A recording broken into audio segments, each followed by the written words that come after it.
Hello, this is Tony Hiller from realclimatescience.com. Richard Feynman said, "It doesn't matter how beautiful your theory is, if it doesn't agree with the experiment, it's wrong." So let's take a look at the latest theory about global warming. Earth could become hell.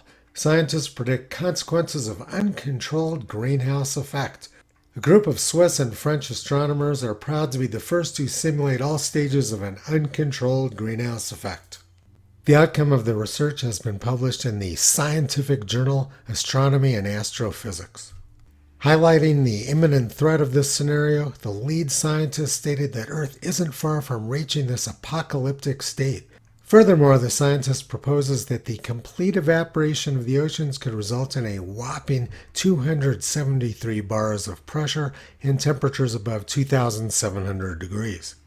It's easy enough to test out this theory because we have 600 million years of Earth history to compare it to.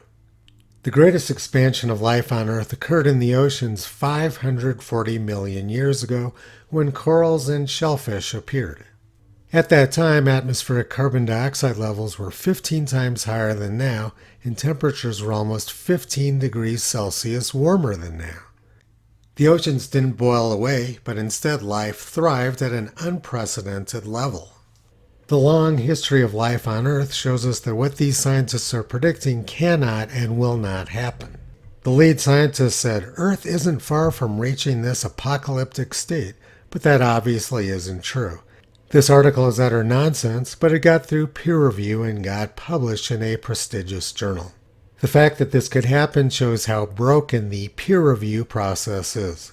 The authors predicted that global warming would boil away the oceans, but other academics predict the exact opposite. NASA's James Hansen predicted 25 meters of sea level rise this century. This opposite prediction is equally as absurd as the one made by the French and Swiss astronomers. 10 years ago, President Obama predicted more severe storms, more famine and floods, new waves of refugees, coastlines that vanish, oceans that rise.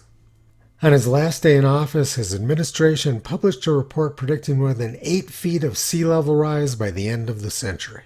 And then right after he left office, he purchased $30 million worth of mansions on the beach in Hawaii and Massachusetts. Obama obviously doesn't actually believe any of the propaganda he's been spewing about sea level rise. Let's take a look at what's actually going on with the oceans in Massachusetts.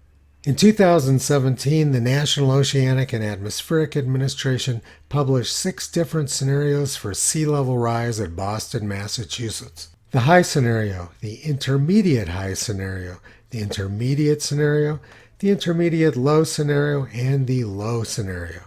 An actual sea level rise has been below the lowest scenario predicted in 2017. There's no indication that sea level rise is accelerating, and there's also no indication that the oceans are boiling away.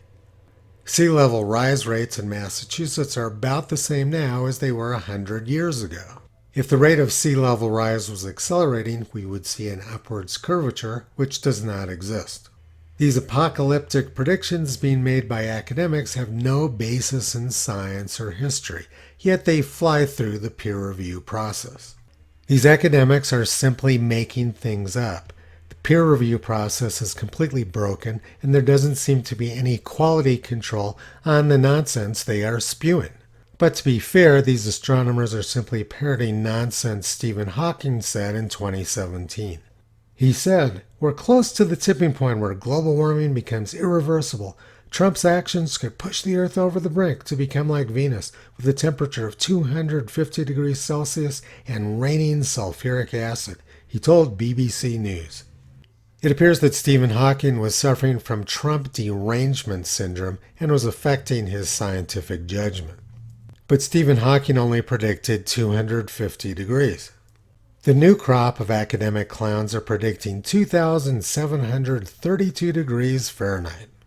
Toto's been pulling back the curtain on this utterly absurd clown show known as climate science for more than 15 years. You can visit him and his family on the web at realclimatescience.com.